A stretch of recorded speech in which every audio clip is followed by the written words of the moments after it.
At dawn on November 7, 1944, near the battered French village of Morville-lès-Vic, the winter mist clung to the ground like a shroud. The countryside was soaked from a night of freezing rain, and the heavy scent of diesel drifted through the air. From the eastern tree line came the low, rhythmic thunder of engines, deep, steady, and unerringly synchronized. German pickets peered through fogged optics toward the sound. They expected another lumbering armored column, another predictable Allied push. Instead, they heard something different, a cadence so tight, so disciplined, that it carried an almost mechanical precision. Moments later, black silhouettes broke through the mist, Sherman tanks with panther-like movement, gliding across mud as if the terrain offered no resistance. The first shots cracked through the cold, echoing across the fields. German officers, scanning with binoculars still slick with rain, watched the approaching tanks maneuver with uncanny coordination, swinging to cover flanks, locking into firing lines, adjusting spacing without any barked commands. A German lieutenant, recorded in a late-war field note recovered by U.S. intelligence, scribbled that the enemy armor advanced as if controlled by a single mind. What he didn't know, what few in Europe understood at that moment, was that this was the 761st Tank Battalion, the first black armored unit to see combat in U.S. history, and they had come into the war with something to prove. The battlefield roared awake. German 75 guns hurled shells that sent soil geysering into the air. Yet the Shermans pressed on, slipping between hedgerows in perfect formation, exploiting every ridge, every shadow. Radio chatter inside the tanks remained crisp and steady. Crews trained under brutal regiments back in the States were now operating like a veteran armored fist. A U.S. Army observer attached to Patton's Third Army noted in a November dispatch that their turret rotations were faster than expected, the gunners unerringly calm under fire, and many of them tested at Camp Claiborne's grueling live-fire courses. To the Germans, who expected novice troops, the battlefield rhythm made no sense. Then came the shock. German infantry charged forward, assuming they faced a single platoon. Instead, a wall of steel, Company C's tanks, swept in with synchronized fire, cutting down machine gun nests with surgical precision. The Germans tried to reposition, only to be enveloped from the flank by another company of Shermans moving in a perfect arc, advancing exactly as they had drilled under Lieutenant Colonel Paul Bates. It was the kind of maneuver usually reserved for elite armored units who had fought since '41, not for a battalion entering combat for the first time. The fog lit up as cannon flashes ignited the morning. Muzzle blasts turned the mist gold for an instant before fading back into gray. Tank crews inside the 761st worked with relentless focus. Loader Clarence Brown slammed shell after shell into the breech until his palms bled. Commanders barked ranges with the steady tone of men who had spent years being told to be twice as good for half the recognition. They had trained under the crushing weight of segregation, with instructors reminding them constantly that expectations were higher and failures less tolerated. Now, that discipline, harshly forged but deeply internalized, was unleashing itself across northern France like a force of nature on the German side. Confusion spiraled. Reports coming across field telephones contradicted each other. Some claimed the attackers were armored reconnaissance. Others insisted they faced a full brigade. A German sergeant shouted to his squad that the American tanks weren't stopping for anything, nothing, as if they didn't fear death. What he mistook for recklessness was simply the product of relentless training cycles, many designed by U.S. Ordnance Division engineers determined to bring tank crews to a higher standard by war's end.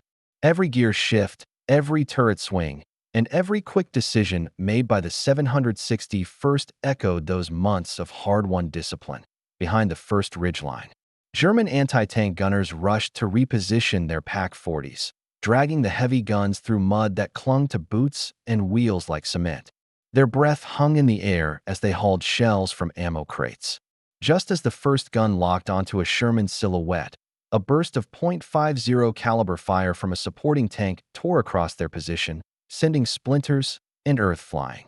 Observers later noted in Third Army logs that the timing appeared impossibly quick, as if the American tankers anticipated the move before it happened. By mid-morning, The battlefield had shifted. Smoke coiled from burning vehicles. The ground trembled with the passage of armored treads. The 761st pressed deeper, clearing roadblocks and enemy pockets with unbroken aggression. German troops fell back in disarray. Many had underestimated the battalion entirely, assuming segregation meant incompetence. They had no idea that these crews had endured some of the most punishing stateside training regimens of any armored unit. Patton himself, in an October 1944 address, remarked that the battalion would fight magnificently because they had something to prove. And now, that promise was unfolding in fire and steel before the Germans' eyes as the front line collapsed. The retreat revealed another unexpected truth. The 761st were not simply disciplined, they were relentless. Their tanks pushed in tight, controlled intervals, maintaining line integrity despite mines, ambushes, and artillery. A field note from a captured German officer later observed that the Black American tankers displayed a ferocity and unity rarely seen in American armor. He wondered whether they were a special formation, handpicked from across the U.S., unaware that the real explanation lay in their shared burden, fighting two wars at once, one against the Axis and one against the prejudices of their own country. The German command attempted a counterattack in the early afternoon, sending armored cars and infantry to cut off the 761st's forward elements. But by then, the battalion had locked into a battle rhythm. Their gunners compensated instantly for obscured lines of sight. Their drivers maneuvered shells by inches. Their commanders coordinated over FM radios that hummed through static like lifelines. And each tank crew fought with the unspoken understanding that failure was not an option. Not for this battalion, not in this war, not with history watching. When the final German positions broke, the survivors fell back toward the forest edge, shaken and bewildered. They had expected poorly trained troops. What they found instead was precision, discipline, and a fighting spirit that seemed unbreakable. The fields fell quiet as evening shadows stretched across the smoking remnants of Morville-lès-Vic. The 761st held the ground, scarred, exhausted, but unwavering. And yet, what the Germans had witnessed that day was only the beginning. They had seen the discipline. They had seen the coordination. But they had not yet understood the deeper advantage that powered every movement of the 761st, a hidden edge forged long before they entered Europe, one that would soon reshape entire battlefields. That truth waits in the next chapter, and it changes everything. What the Germans had witnessed near Morville-lès-Vic was not luck, nor merely bravery. It was the outward expression of a hidden advantage forged long before the battalion crossed the Atlantic. The true power of the 761st Tank Battalion lay in an unbreakable internal discipline shaped by relentless training, innovative logistical reforms, and a technical mastery drilled into them by engineers, mechanics, and instructors who believed that excellence, not equality, would be there. Only real shield. By the fall of 1944, this advantage would collide with German assumptions in a way the Wehrmacht simply had not prepared for. It began years earlier, at Camp Claiborne and later at Camp Hood, where the battalion underwent one of the most punishing armored training schedules in the U.S. Army. The 761st's instructors, many veterans of North Africa, understood that segregation demanded these men be better than any other tank unit. They drilled turret rotation speeds, loader timing, and gunnery fundamentals with a ferocity that bordered on obsession. A December 1943 Armored Force Training Memorandum described the battalion's regimen as model efficiency, highlighting how engineers from the Ordnance Department frequently traveled to the camp to refine the Sherman's mechanical upkeep routines. Those engineers, figures like Charles Sorensen from the Detroit Arsenal and numerous unnamed technicians, helped teach the tankers how to coax every ounce of performance from the M4's Continental R975 engine and its notoriously temperamental systems. Inside the steel hulls, every crewman knew the machine intimately. A 75mm gun with armor-piercing shells capable of penetrating up to 88mm at close range. .30 caliber Browning coaxials. A .50 caliber on the turret roof. Frontal armor reaching 63 mm. And a top speed of nearly 26 miles per hour under ideal conditions. The Sherman was no Panther or Tiger, but the 761st turned its shortcomings into strengths. Their drills emphasized rapid flanking movements, high-speed repositioning, and coordinated volleys, exactly the tactics required to offset superior German armor. A May 1944 Ordnance Division report praised the battalion's mechanical empathy, a phrase seldom used, noting how the unit's technicians kept engines running at optimal RPM ranges even under heavy strain. Their radio discipline was another hidden edge. The battalion adopted FM radios refined through Motorola and Signal Corps innovations, allowing clearer, faster communication than the German reliance on slower AM sets. American engineers, names like Daniel Noble of Motorola, had spent years refining frequency modulation for battlefield reliability. The 761st adopted FM protocols so precise that during maneuvers, tank commanders could coordinate movement with almost eerie timing. German signals intelligence, accustomed to hearing chaotic American chatter, encountered instead a battalion that spoke in clipped, decisive transmissions. A German intelligence note later captured near Saarlautern referenced an American armored unit that relayed orders in unnatural harmony, a comment historians believe referred to the 761 SD. This hidden discipline and technological mastery would burst into full view on November 11, 1944, during the brutal fighting around Bourgaltroff, a place where the battalion's training, innovation, and sheer tenacity collided with one of the most experienced German defensive networks in Lorraine. The village sat on a small rise overlooking open fields soaked by constant rain. German defenders, elements of the 11th Panzer Division and attached Volksgrenadier units, believed the muddy terrain would slow American armor to a crawl. They positioned Pak-40 anti-tank guns along the tree line, backed by Panzer IVs stationed behind stone farmhouses. The defenders judged that any attack would come in disjointed waves, as American units often staggered under wet weather conditions. But that morning, as mist rolled across the low ground, the 761st formed up with perfect spacing. Tanks maintained 10-yard intervals, engines idling in measured cadence. When the order came, they advanced with a precision German observers found unsettling. A German corporal muttered to his gun crew that the Americans were moving like ghosts in formation, and his unease was justified. The first Pak-40 opened fire at 900 yards, its shell striking a Sherman's glacis and ricocheting in a shower of sparks. The 761st reacted instantly. Without hesitation, the lead platoon executed a rapid angle shift, rotating hull and turret simultaneously, one of the complex drills perfected under Camp Hood instructors. Their return volley shattered the gun position, and the Shermans resumed their advance at full throttle. A U.S. after-action narrative from 3rd Army later noted that their maneuver reflected near-perfect crew coordination under duress, emphasizing how their training transformed battlefield chaos into choreographed violence. German infantry attempted to funnel the Shermans into a narrow lane flanked by mines.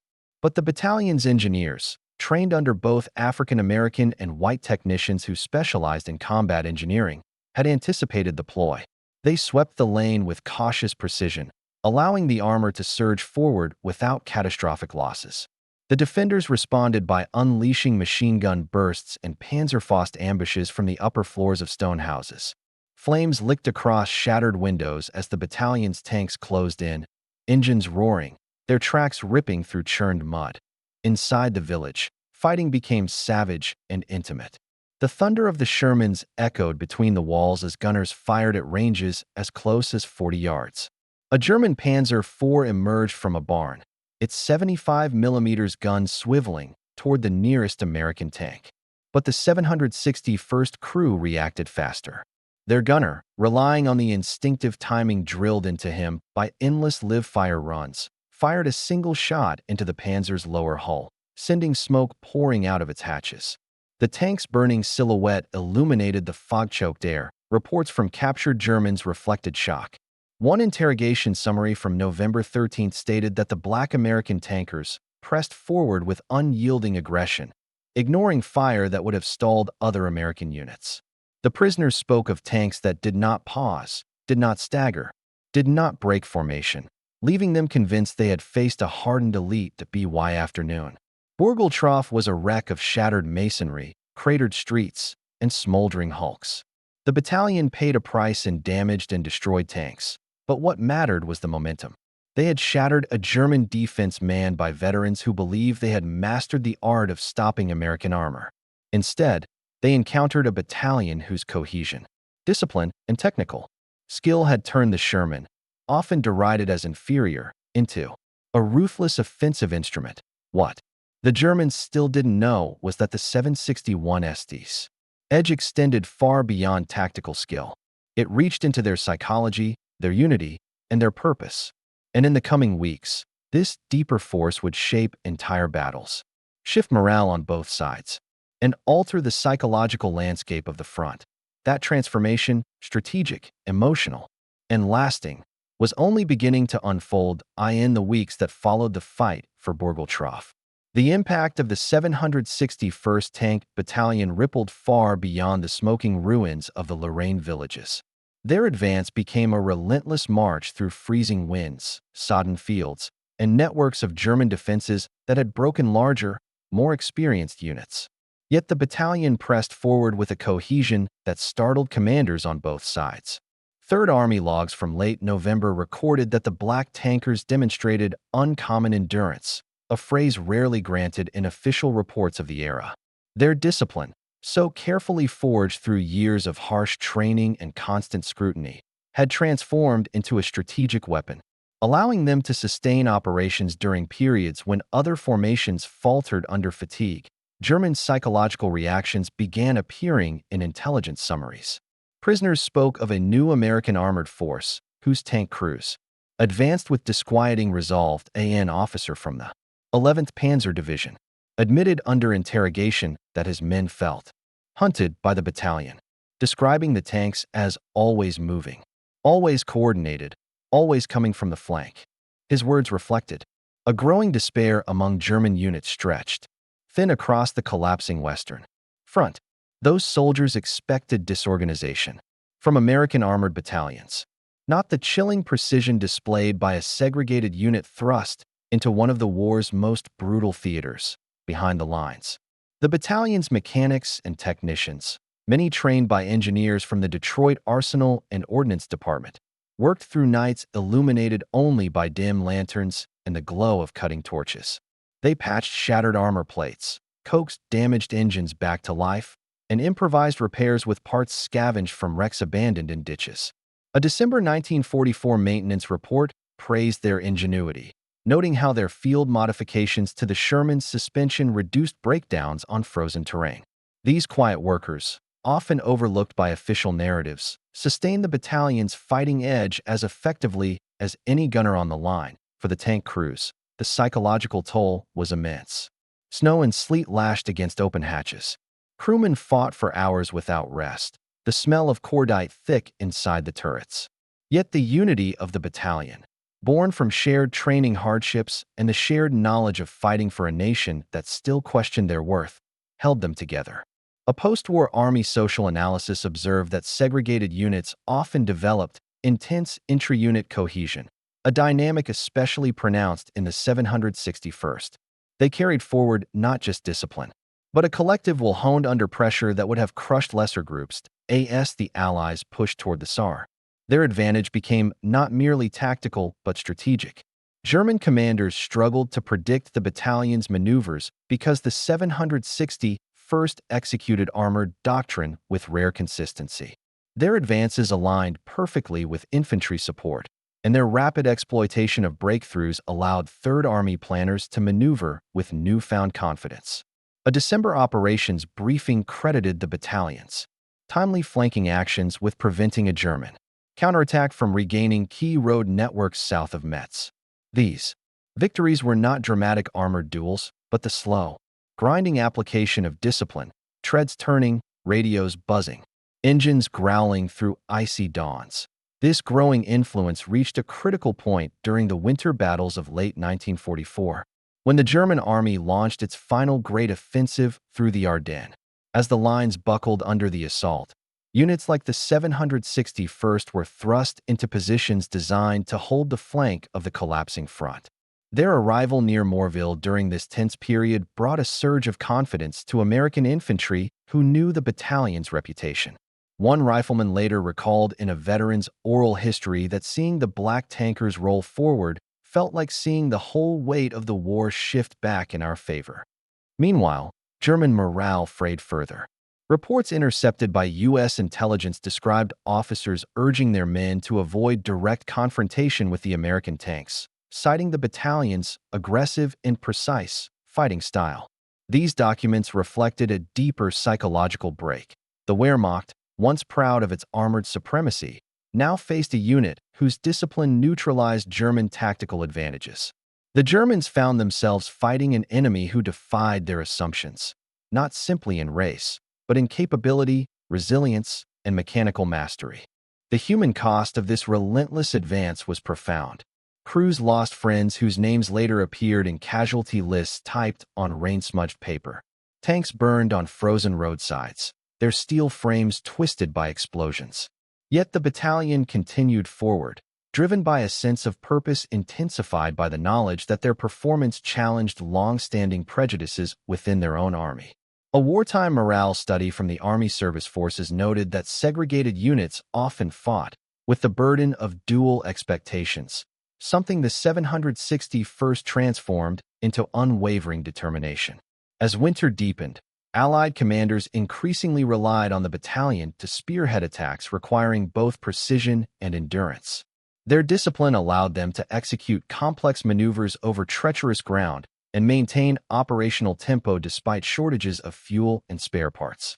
The engineers supporting them, factory teams from Chrysler, Fisher Body, and smaller subcontractors, continued sending upgraded components, including improved starters and winterized lubricants, ensuring the Shermans kept moving when cold immobilized other machines. This logistical ecosystem, built by thousands of American workers, formed an invisible backbone to the battalion's success. By early 1945, the Germans understood that the 761st represented something far larger than a single armored unit. They embodied a shift in American warfare, one where discipline, industrial strength, and psychological resilience shaped the battlefield as surely as any gun.